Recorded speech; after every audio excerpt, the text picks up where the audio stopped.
우리는 아침에 자고 나서 일찍 눈을 뜨게 됩니다. 눈을 뜨게 되면은 할 일이 참 많습니다. 아침부터 하루 종일 할 일들이 참 많이 있습니다. 집에서도 그렇고 밖에 나와서도 그렇고 할 일이 참 많아요. 어찌 보면은 내가 맡은 일이죠. 가정에서 보면은 우리 여자들이 더 맡은 일이 많죠. 남자들보다.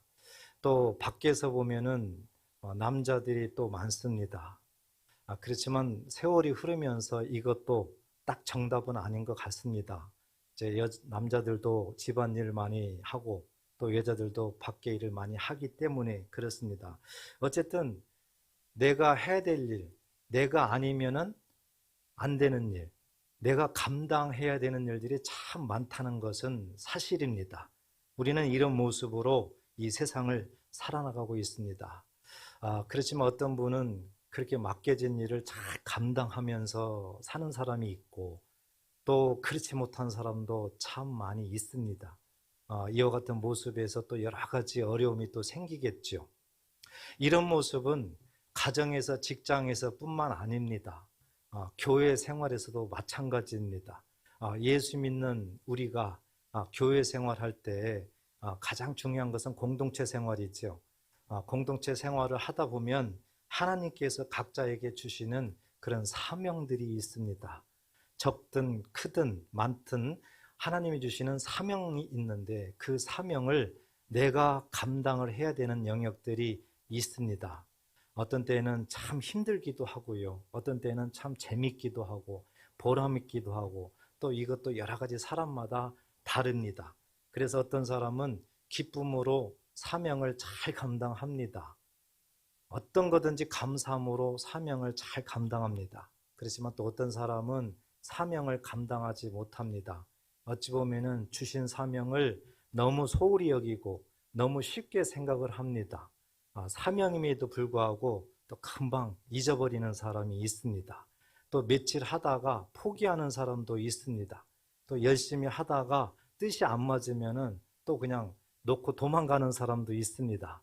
예수님께서 예전에도 말씀하셨어요. 마태복음 21장 28절에 보면은 두 아들의 비유를 들면서 첫째 아들한테 포도원에 가서 일하라. 포도원에 가서 일하라 말씀했어요. 그랬더니 첫째 아들이 예, 그렇게 하겠습니다. 철저하게 예 하고 나중에 어떻게 됐을까? 포도원에 안 갔습니다. 둘째 아들에게도 말했습니다. 포도원에 가서 일하라. 그랬더니 둘째 아들은 실소이다. 실소이다. 싫다고 했습니다. 그런데 그 이후에 보니까 바로 회개를 합니다. 그리고 포도원에 가서 열심히 일을 합니다. 유대인들에게 말합니다. 어느 아들이 옳으냐? 어느 아들이 옳습니까? 작은 아들이죠. 이렇게 맡은 사명을 잘 끝까지 감당하고 처음에는 버거워서 힘들어가지고 어려울 것 같지만 이렇게 감당하니까 또 감당을 하더라는 것이죠. 우리는 세상에 살면서 가정일, 직장일, 또 교회에 와서 교회 일, 신앙생활 참 감당할 것이 너무 많이 있는 것이 우리들의 현 주소입니다. 그래서 때로는 고민도 참 많이 합니다. 저희도 마찬가지예요.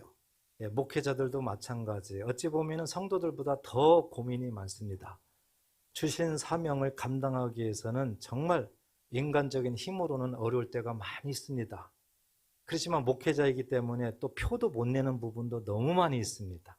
감당하기가 너무 어려울 때가 참 많이 있습니다.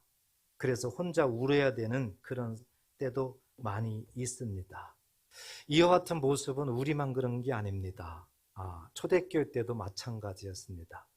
이제 우리가 로마서를 계속해서 보면서 우리가 하나님 앞에 하나님의 은혜를 많이 받았는데요. 이 로마서를 보게 되면은 로마서 1장부터 11장까지는 교리적인 부분을 계속 말씀을 했습니다. 그래서 한마디의 주제는 이신칭의였어요. 오직 믿음으로 의롭다 여김을 받는다. 이신칭의였어요. 그리고 12장부터 16장까지는 이 하나님의 말씀을 이제 어떻게 삶 속에 실천할 것인가. 아주 구석구석 이 모습 저 모습으로 말씀을 비추면서 실천적인 면을 계속해서 강조했던 말씀이 12장부터 16장까지입니다. 그런데 더 구체적으로 보면은 15장, 오늘 말씀 바로 이전 15장 13절까지가 이제 거의 말씀이 종결되는 부분이고, 이제 오늘부터는 이제 결론을 짓는 그런 말씀입니다. 사도 바울을 우리가 생각해 보겠습니다. 사도 바울은 원래 로마를 개척한 것이 아닙니다. 로마 교회를 사도 바울이 개척한 것이 아니에요. 사도 바울이 로마 서신을 쓸 때에는 아직 로마에 가지를 못했습니다. 사도 바울이. 그렇지만 이 사도 바울을 보게 되면은 이제 그가 회심한 이후에 하나님의 은혜를 받고 난 이후에 계속해서 그 사명을 감당하면서 전도하러 다닙니다. 전도를 1차, 2차, 3차 자그마치 한 10여 년 동안 헌신을 다해서 몸을 바쳐서 생명을 들여서 이제 복음을 전하게 됩니다. 그래서 그가 거의 3차 전도 여행 이제 끝 무렵입니다. 그때 고린도에 약 3개월 동안을 머물러 있었는데, 그때 로마에 서신을 보낸 것이 이 로마서입니다. 그리고 이제 사도 바울은 오늘 말씀을 통해서 왜 로마서를 썼는가, 그 이유와 목적을 다시 한번 말씀하고, 로마를 가겠다는 어떤 그 의지를 또한 표명하고, 그리고 성도들끼리 서로 문안하라는 그런 권면도 하게 되는 것이 이제 15장, 16장 이제 이런 말씀입니다.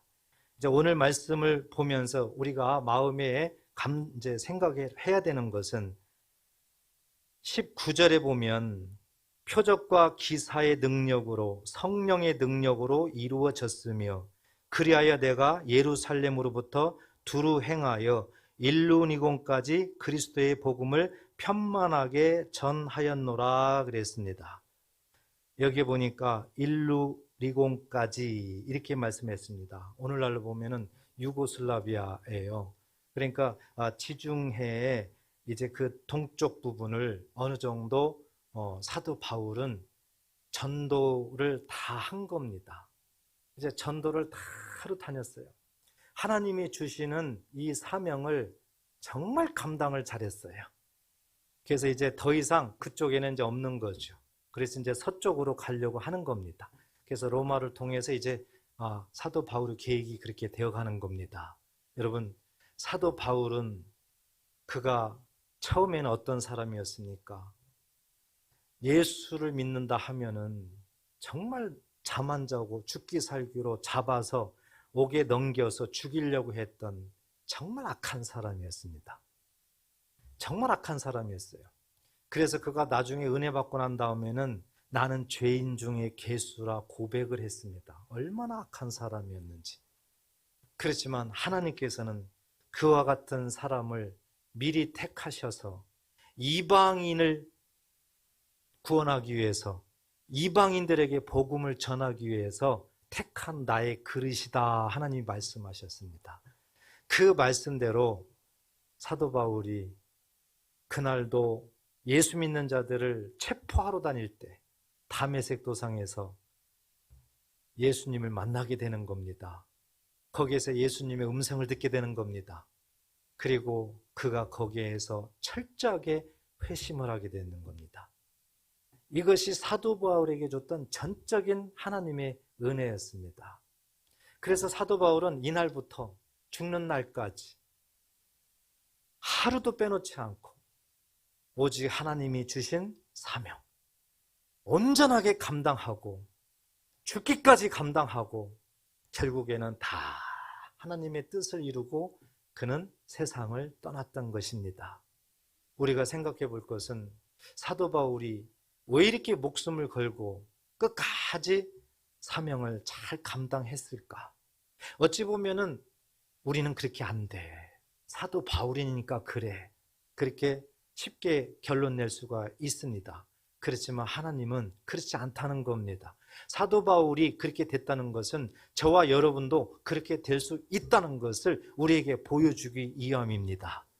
그렇기 때문에 우리가 오늘 마음에 가장 먼저 생각해야 되는 것은 사도 바울이 왜 이렇게 사명을 잘 감당했을까? 사도 바울의 어떤 모습, 어떤 것 때문에 그렇게 잘 감당할 수 있게 했을까? 이 부분을 깨달으시고 또 우리도 그와 같이 된다면 우리도 살아생전 남은 인생 하나님께서 주신 사명 잘 감당하는 삶을 살 걸로 확신합니다. 우선 이제 하나하나 보도록 하겠습니다. 먼저 하나님께서 이렇게 사도 바울이 사명을 잘 감당할 수 있다 하는 것을 우리에게 보여주는 것은 바로 14절입니다. 14절 보세요. 내 형제들아 너희가 스스로 선함이 가득하고 모든 지식이 차서 능히 서로 권하는 자임을 나도 확신하노라 그랬습니다. 이 모습은 사도 바울이 로마 교인들한테 하고 있는 말씀이에요. 사도 바울이 봤을 때 로마 교인들한테 내 형제들아 합니다. 그리고 너희가 내 형제들, 로마 교인들은 스스로 선함이 거룩하고 모든 지식이 차서 능히 서로 권하는 자임을 나도 확신하노라 그랬습니다. 사도 바울이 로마 교회 성도들에게 복음을 전한 것은 아닙니다. 스스로 자생한 교회예요. 그래서 여러 선지자들 통해 가지고 여러 사도들 통해서 분명히 복음을 들었을 겁니다. 이 소식을 사도 바울은 알고 있습니다. 그리고 사도 바울이 로마 교회 성도들이 세 가지지요. 선함이 가득 찼다. 그리고 지식으로 가득 찼다. 그리고 또 하나는 뭡니까? 서로 권하고 있다. 권면하고 있다. 이것을 사도 바울은 확신한다는 거예요.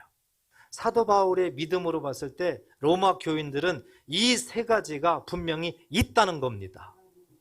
있다는 거예요. 여기에서 먼저 우리가 알아야 되는 것은 이렇게 말을 하고 있는 사도 바울은 어떻게 됐을까? 사도 바울이 그렇다는 거죠. 사도 바울이 지식으로 가득 차고요. 그리고 선을 행하고요. 그리고 권면하는 그러한 삶을 살고 있었다는 거죠. 그래서 우리가 사도 바울의 그 모습을 비춰보면서 우리가 어떻게 하면 사명을 잘 감당할 수 있을까? 이 부분을 생각할 때 가장 먼저는 하나님의 지식으로 가득 차야 된다. 하나님의 지식으로 가득 차야 된다는 것입니다. 여기서 오늘 14절에 보니까 모든 지식이 그랬죠. 모든 지식이 차서 이랬습니다. 모든 지식, 헬라어로는 그노시스라고 합니다. 이 단어를 보면은 참 흥미롭습니다. 그냥 단순한 지식이 아니에요. 이 지식을 행함의 의도가 더 큰 거예요. 이 그노시스라는 단어가. 그렇기 때문에 단순한 지식, 단순한 아는 것으로 생각하면은 안 된다는 거죠. 행위를 강조하고 있는 거예요. 실천적인 어떤 행동의 의미가 이 단어 속에 있다는 겁니다. 그래서 먼저는 하나님의 지식으로 가득 차야 된다. 여러분, 스폰지를 생각해 보십시오. 제가 가끔 말씀드렸잖아요. 이 스폰지를 물에다가 담가 보십시오. 푹 담가서 꺼내서 짜면은 뭐가 나옵니까? 물이 나오죠. 물이 나와요. 만약에 잉크에다가 스폰지를 집어넣어 보십시오. 그리고 꺼내서 그걸 짜면 뭐가 나옵니까? 잉크가 나와요. 잉크도 구체적으로 뭐 검정색, 파란색 뭐 이런 것들 구체적으로 보세요.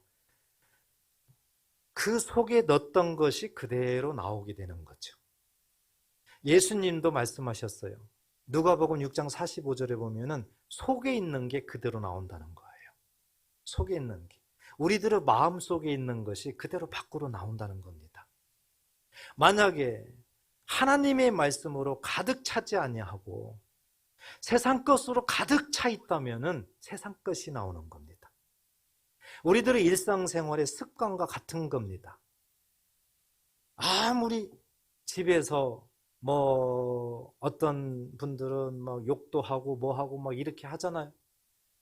밖에 나와가지고 정말 그렇지 않은 것 같이 하려고 해도 결국에는 그게 나옵니다. 허점이 있는 겁니다. 그래서 내 속에 어떤 것으로 가득 차 있느냐, 그게 나오는 거예요.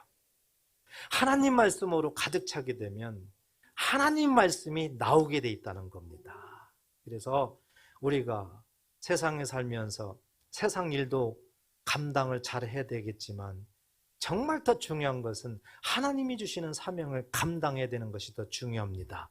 하나님은 말씀하셨어요. 내 영혼이 잘된 것 같이 범사가 잘되고 강건하리라. 우리들의 영이 잘 돼야 우리들의 육이, 삶이 잘 된다는 거죠. 그렇기 때문에 하나님이 주신 사명, 하나님이 주신 사명을 잘 감당할 때에 세상에 있는 것들을 잘 감당할 수 있다는 뜻인 줄 믿으시기 바랍니다. 그래서 먼저는 잘 감당하기 위해서는 내 속에 하나님 말씀이 가득 차야 된다. 하나님 말씀이 가득 차는 것이 너무 중요한 일이에요. 그리고 이와 동일하게 동반되어야 되는 것은 선을 행해야 된다는 겁니다. 선을. 우리가 지난 시간에 로마서 15장 2절에서도 봤죠. 우리가 각 사람이 이웃을 기쁘게 하되 선을 이루고 그랬잖아요. 선을 행해야 된다는 거죠. 선. 아기도시네. 헬라어로는 아기도시네. 이 선이라는 것은 남에게 유익을 주는 거라고 그랬잖아요. 그렇지만 우리 그리스도인들은 영적 의미를 더 알아야 된다고 그랬지요. 선이 뭐였어요? 하나님 말씀이었어요. 예수님이 가르쳐 주셨잖아요. 하나님 말씀을 행하는 것, 하나님 말씀을 이루는 것이 선을 이루는 줄 믿으시기 바랍니다. 그래서 하나님의 말씀으로 가득 차고 그 말씀으로 행함을 보이는 것, 이것이 중요하다는 거예요. 자, 이렇게 두 가지가 되면은 이제 그때야 다른 사람을 권면할 수가 있다. 사도 바울이 이랬다는 겁니다. 사도 바울이 하나님의 말씀으로 가득 찬 거예요. 그리고 하나님 말씀대로 순종하며 실천했던 겁니다. 그러면서 여기저기를 다니면서 예수를 믿게 하고 전도하면서 권면하면서 이러한 모습을 살았던 겁니다. 이렇게 하나님이 주신 사명을 잘 감당했던 분이 사도 바울이었다. 로마 교인들이 하나님 앞에 하나님 말씀을 잘 받고 선을 행하고 권면하고 이것은 사도 바울도 인정하고 있다는 거예요. 여러분, 우리도 생각해 보세요. 우리도 분명히 하나님 말씀이 가득 차 있다. 그리고 하나님 말씀대로 선을 행하고 있다. 말씀대로 순종하고 있다. 그리고 어려운 사람, 넘어지려고 하는 사람을 잘 권면하면서 신앙생활을 잘 하게 하고 있다.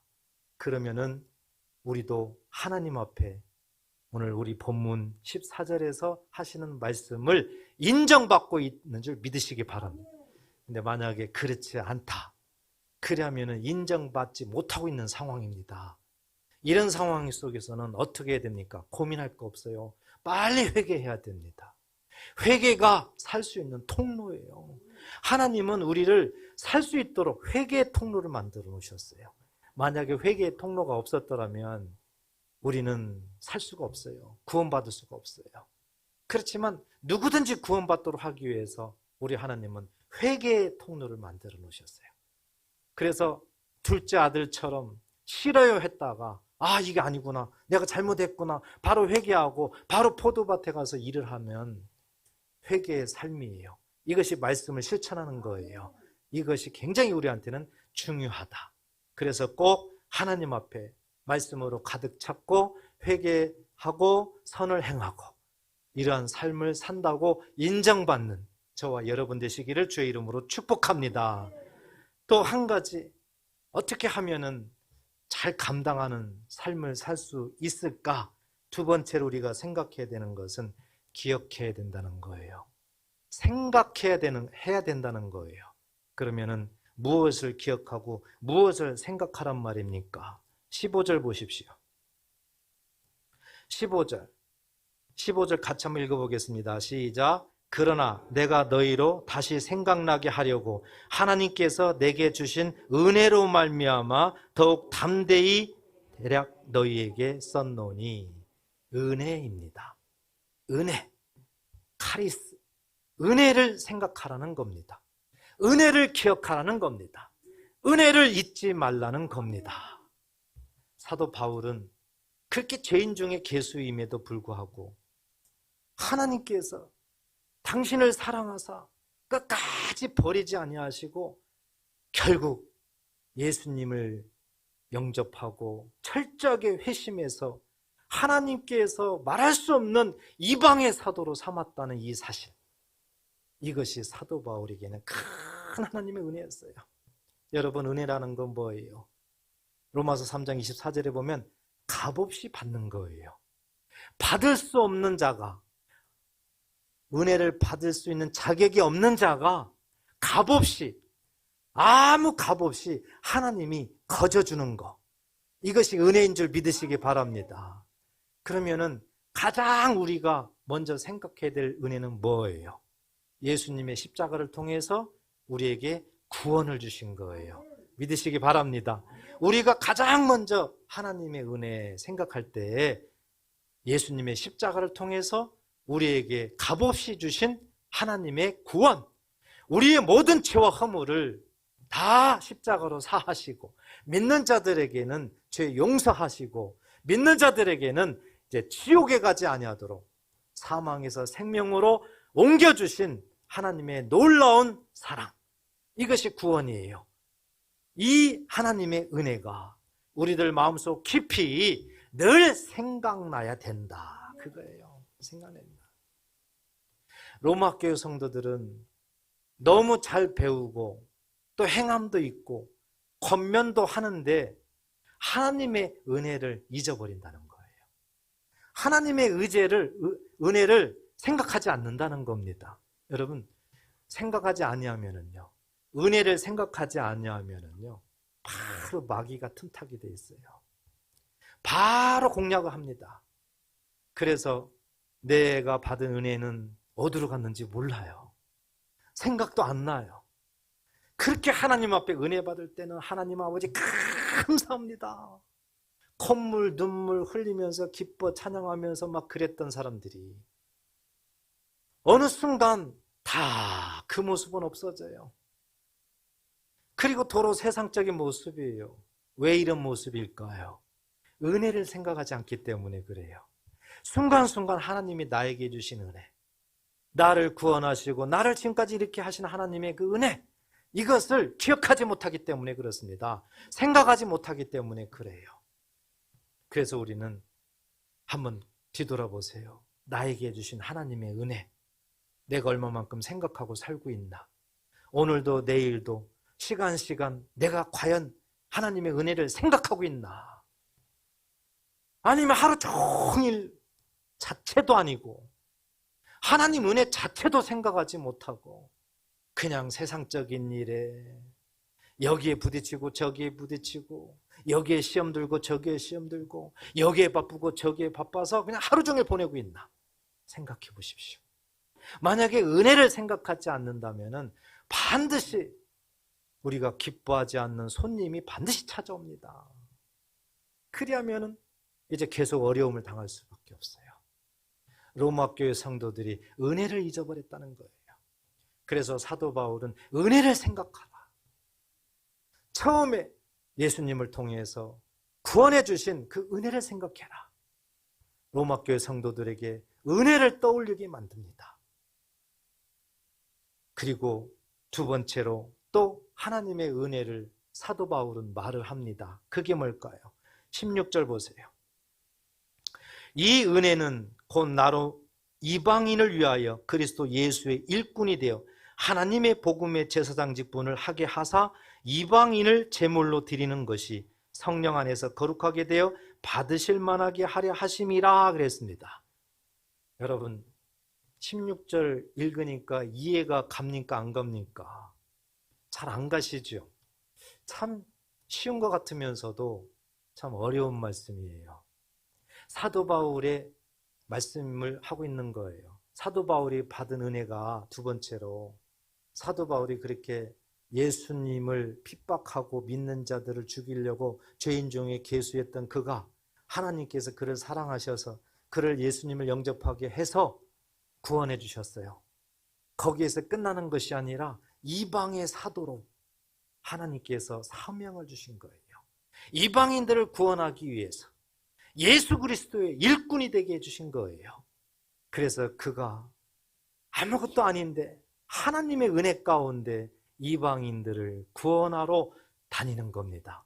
그래서 이방인들에게 복음을 전하는 거예요. 예수님은 구원자이시다. 예수님은 하나님의 아들이시다. 예수를 믿으면 구원을 받는다. 이것을 이방인들에게 복음을 전하게 되는 겁니다. 그랬더니 이방인들이 엄청난 숫자들이 예수께 돌아옵니다. 예수님을 믿습니다. 하나님께 돌아옵니다. 이것이 소아시아, 유럽 계속해서 퍼져나갑니다. 이 모습을 생각하고 이제 본문 말씀을 보면 돼요. 이방인을 위하여 그리스도 예수의 일꾼이 되어 사도 바울은 이런 모습으로 이방인들에게 전도를 하고 있는 거예요. 그런데 사도 바울이 전도할 때 어떤 모습으로 전도했느냐? 하나님의 복음의 제사장 직분으로 복음을 전했다는 거예요. 하나님의 복음의 제사장 직분. 하나님 말씀을 전하는 데 있어서는, 복음을 전하는 데 있어서는 제사장 직분을 가진 자로서 전했다는 겁니다. 복음을 전할 때 아무렇게나 전한 것이 아니라 제사장 직분을 가진 자로서 전했다는 거예요. 그러면 제사장 직분이 뭐냐를 이해를 하셔야죠. 그렇죠? 이것은 구약적인 의미를 지금 설명을 하고 있습니다. 제사장 직분. 여러분, 구약 시대에 보면은 제사장이 있었습니다. 이 제사장은 하나님을 믿는 그런 제사장도 있지만은 우상을 섬기는, 다른 신을 섬기는 자들도 그들의 신에게 제사를 드려요. 그러면 그들도 제사장이 있어요. 똑같은 제사장인 것 같지만 전혀 그렇지 않아요. 그래서 우리는 하나님께 드리는, 하나님을 믿는 제사장에다가 초점을 맞춰야 됩니다. 그래서 구약시대의 제사장은 하나님께서 왜 세우셨느냐? 하나님께서 레위지파만 제사장으로 세우라는 거죠. 하나님이 딱 명령하신 거예요. 왜 제사장으로 세웠느냐? 하나님께서 모든 백성들에게 죄를 용서하고 만나시기 위해서. 그런데 죄가 있으니까 만날 수가 없어요. 왜? 죄가 있으면 만나면 바로 죽어요. 이사야 6장에 보니까. 그래서 하나님이 만나고 싶어도 못 만나는 거예요. 왜요? 만나면 죽으니까. 이것도 하나님의 사랑이에요. 하나님이 안 만나주는 것도 사랑이란 말이지요. 죄가 있으면서 하나님을 만나려고 그렇게 노력하면 죽으려고 막 작정한 사람하고 똑같은 거예요. 죄 문제가 반드시 해결돼야 되는 거거든요. 그래서 하나님께서 죄 문제를 해결하기 위해서 제사장을 세우는 거예요. 그러면 하나님이 어떻게 죄 문제를 해결하느냐? 제사장에게 제물을 하나님 앞에 바치라는 거죠. 하나님 앞에 제물을 하나님 앞에 드리라는 거예요. 그리하면 그 제물을 하나님이 받으시고 죄를 용서하겠다는 거예요. 자, 레위기에 우리가 한번 보도록 하겠습니다. 레위기 1장 2절을 보면 어떤 제물을 바치는가? 같이 한번 읽어볼까요? 시작. 이스라엘 자손에게 말하여 이르라. 너희 중에 누구든지 여호와께 예물을 드리려거든 가축 중에서 소나 양으로 예물을 드릴지니라. 아멘. 이렇게 제물을 제사장이 하나님 앞에 제사를 드려요. 그러면 하나님께서는 이 제사를 받으시는 거예요. 번제단에다가 해서 불로 태워드리는 거예요. 그러면 냄새가 나죠. 이렇게 태워드린다 해서 화제라고 합니다. 하나님은 이 냄새를 흠양하시는 거예요. 그래서 하나님께서 받으시고 그 죄를 용서하는 겁니다. 이렇게 죄가 용서되면은 만날 수가 있는 거죠.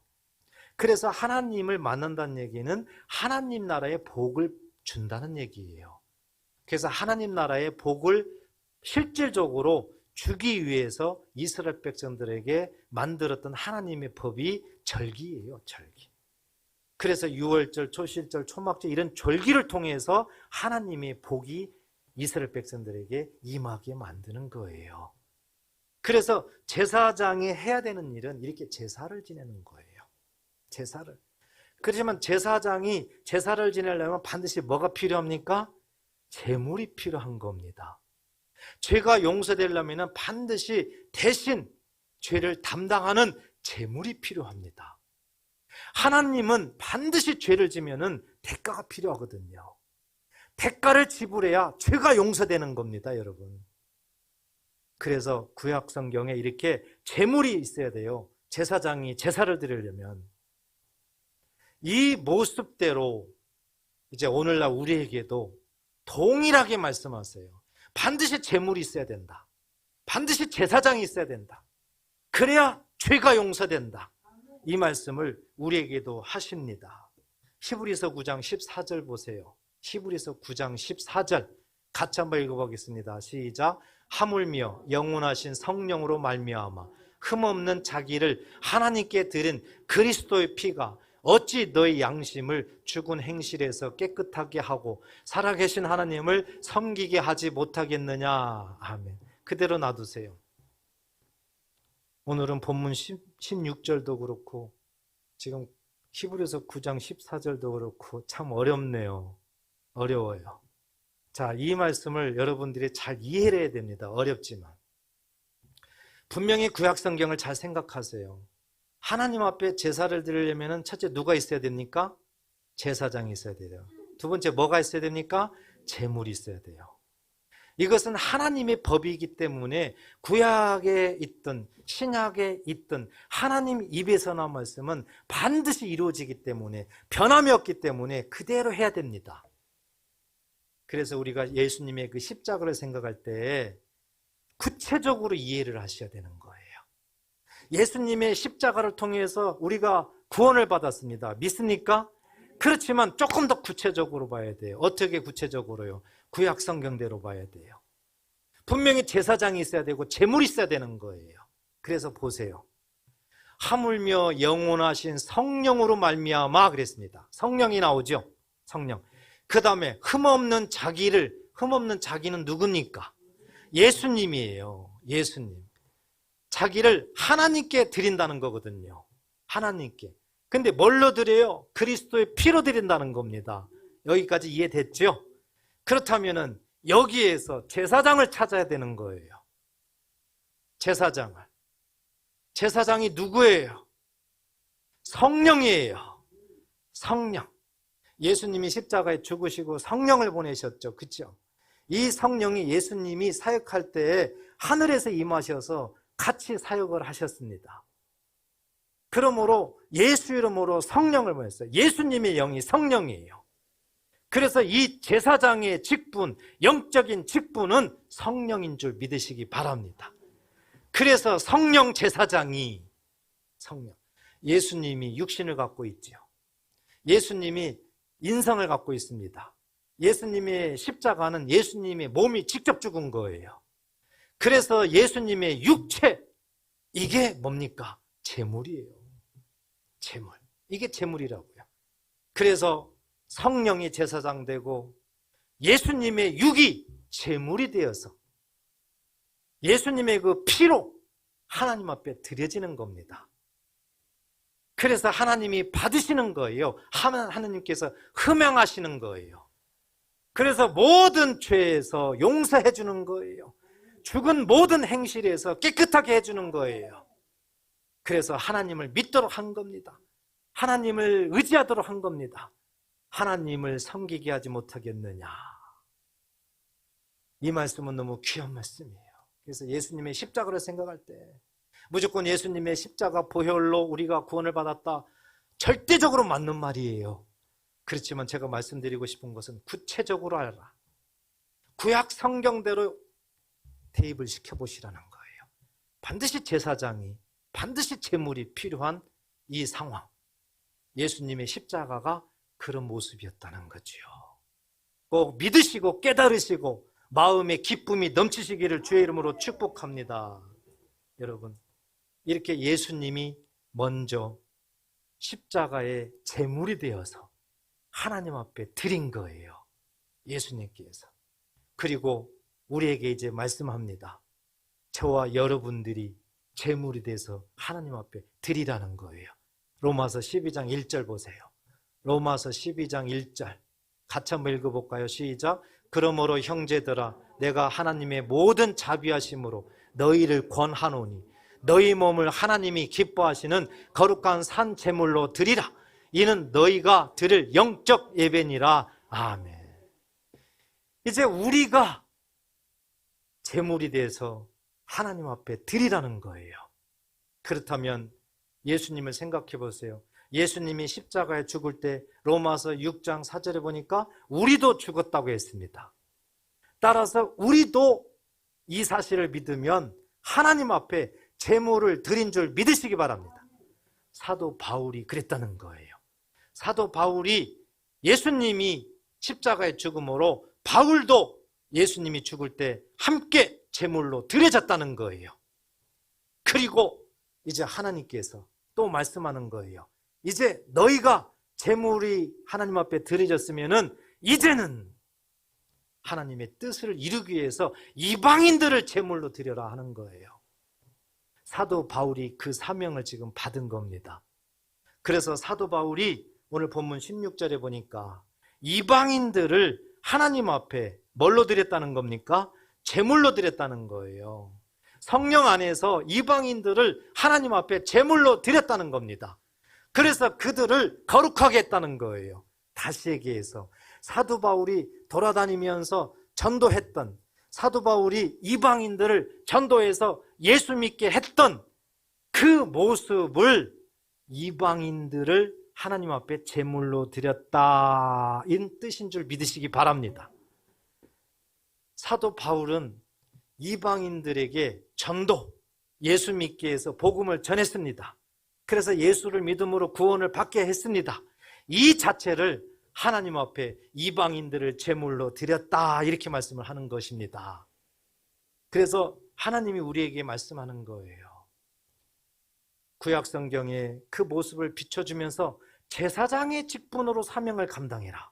사도 바울에게 말씀한 것처럼 예수님께서 제물이 돼서 하나님 앞에 드려졌다.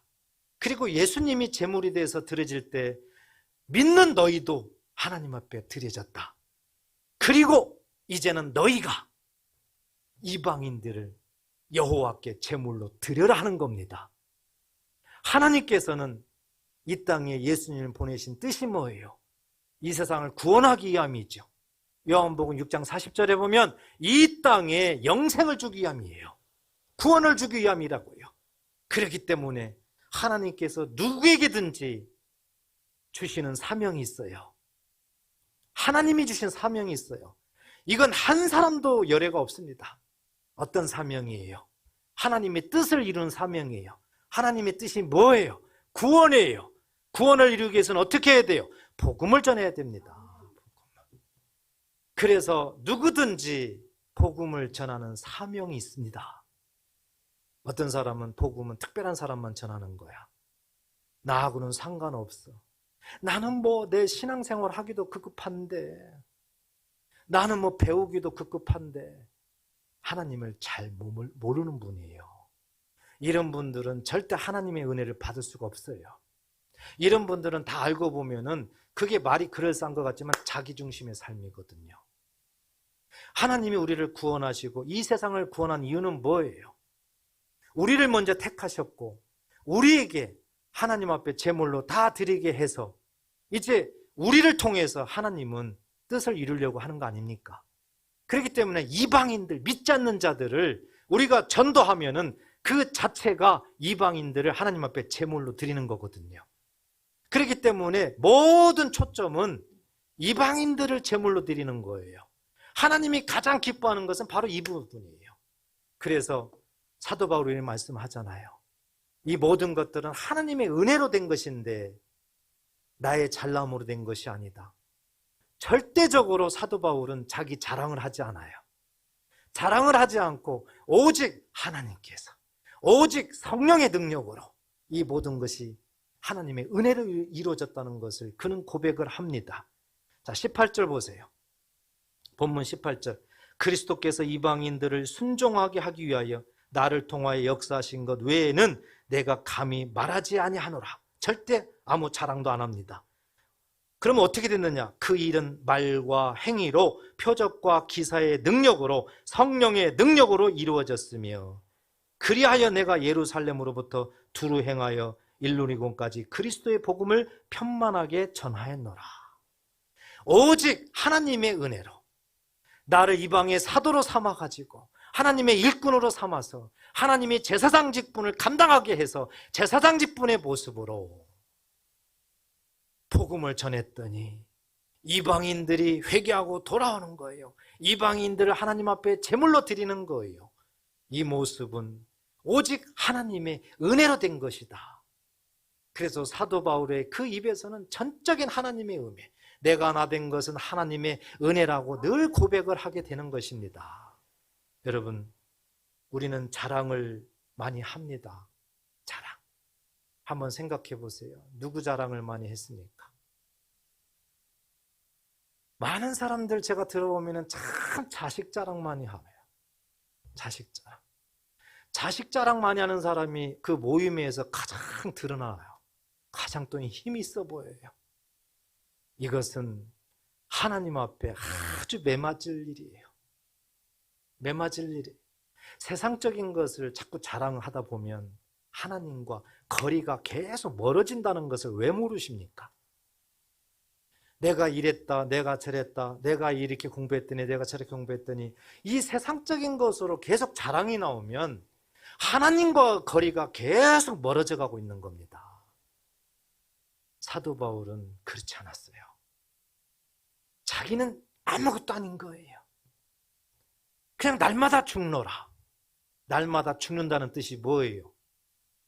어떤 분들은 이렇게도 설명하고 저렇게도 설명하더라고요.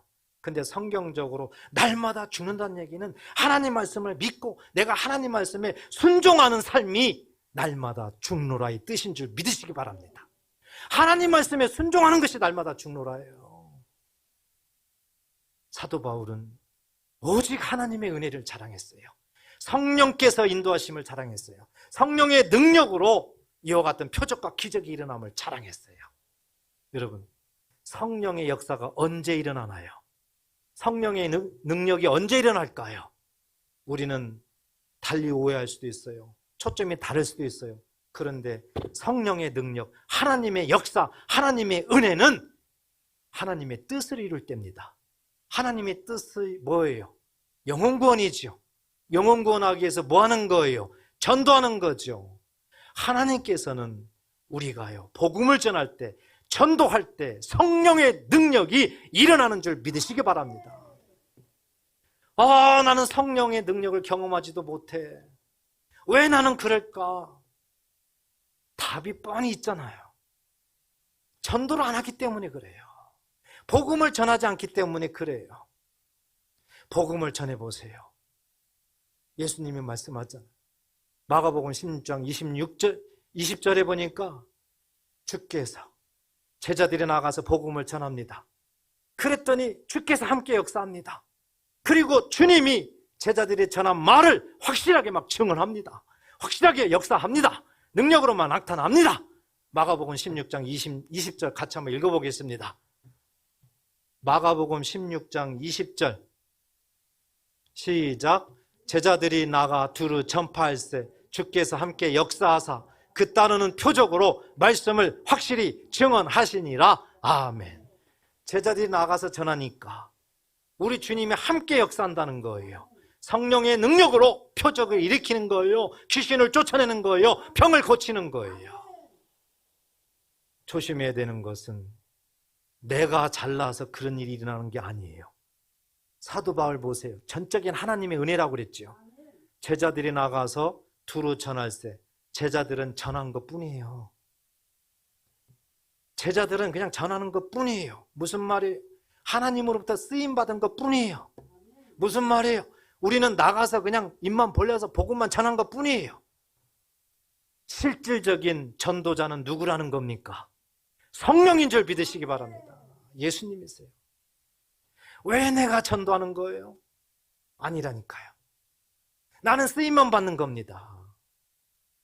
진정한 전도자는 성령이에요. 성령. 이런 믿음을 우리가 가져야 되는 거예요. 그래서 우리는 순종만 하면 되는 거예요. 나는 할 말 없는데. 아니에요. 한번 부딪혀 보세요.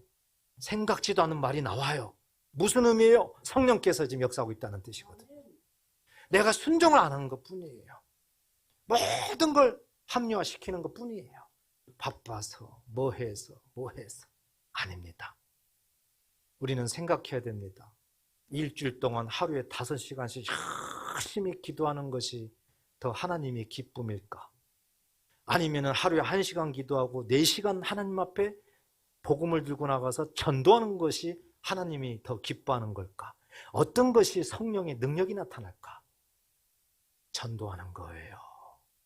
이 전도는 우리는 누구나 다 두려움을 갖고 있어요. 어려움을 갖고 있어요. 그렇지만 진정한 하나님의 은혜를 받기 위해서는, 진정한 기도응답을 받기 위해서는, 진정한 하나님 살아 역사심을 경험하기 위해서는 이 길을 피하면 안 됩니다. 포기하셔야 됩니다. 뭘요? 전도 안 할 생각을 포기해야 됩니다. 전도 안 할 생각을요. 포기하시고 복잡하게 생각하지 마세요. 그냥 누구든지 지나가면 한번 딱 건드세요. 그냥 예수 믿으세요. 이거라도 한번 해보세요. 이거라도. 정말 믿음으로 하면은 진정한 전도자는 성령이라니까요. 오늘 우리가 말씀을 정리합니다. 우리가 예수를 믿으면서 세상의 모든 일들도 감당하기에 급급하지만 정말 세상의 일을 감당하기 위해서는 하나님이 주시는 사명을 감당해야 되는 거. 그런데 하나님이 주신 사명 감당하기가 쉽지가 않은 겁니다. 감당할 수 있는 방법, 어떻게 하면 감당할 수 있을까? 로마 교회를 통해서 말씀을 합니다. 가장 먼저는 뭐예요? 지식이 차야 되죠. 하나님의 지식이 차야 됩니다. 그리고 어떻게 해야 돼요? 그 지식을 실천해야 되는 거죠. 선을 행하는 거예요. 이렇게 지식이 차고 선을 행해야만 다른 사람을 권면할 수가 있다는 거죠. 이것이 안 되면은 다른 사람 권면하지 마세요. 나도 준비가 안 됐는데 어떻게 다른 사람을 권면을 합니까? 먼저는 지식이 차고 선을 행하는 일부터 열심히 내가 준비를 해야죠. 그리고 또 하나는 뭐예요? 은혜. 은혜를 자꾸 생각해야 돼요. 여러분 어려울수록 자꾸 은혜를 생각하세요. 내가 예수 믿을 때라든지 과거에 어떤 은혜 받았던 거 하나하나를 다 끄집어내세요. 그래서 계속해서 은혜를 마음에 되새기고 사도 바울처럼 하나님 앞에 감사하세요. 그 길만이 주신 사명을 감당할 수 있는 길이 되는 거예요.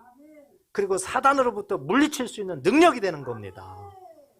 그리고 하나님의 은혜에 대해서 오직 자랑하세요. 내 자랑하지 마시고 오직 성령의 능력을 자랑하세요. 예수님의 십자가를 자랑하세요. 오직 하나님께서 은혜 베풀어 주신 성령의 인도하심, 능력을 계속 자랑하십시오. 자랑하세요. 밖에 나가서 혹시 뭘 자랑하십니까? 정말 하나님이 기뻐하는 자는요, 교회를 자랑합니다.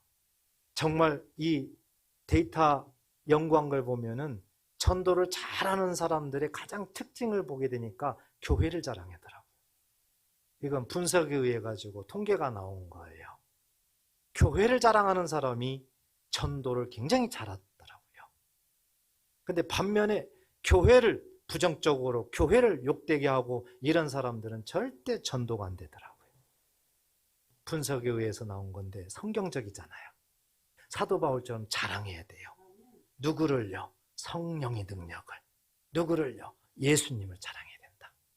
그래서 우리가 오늘 말씀으로 정말 교훈 삼아야 되는 것은 자랑하자. 그런데 내 자랑이 아니라 성령의 능력이잖아. 내가 전도하는 것이 아니라 진정한 전도자는 성령이구나.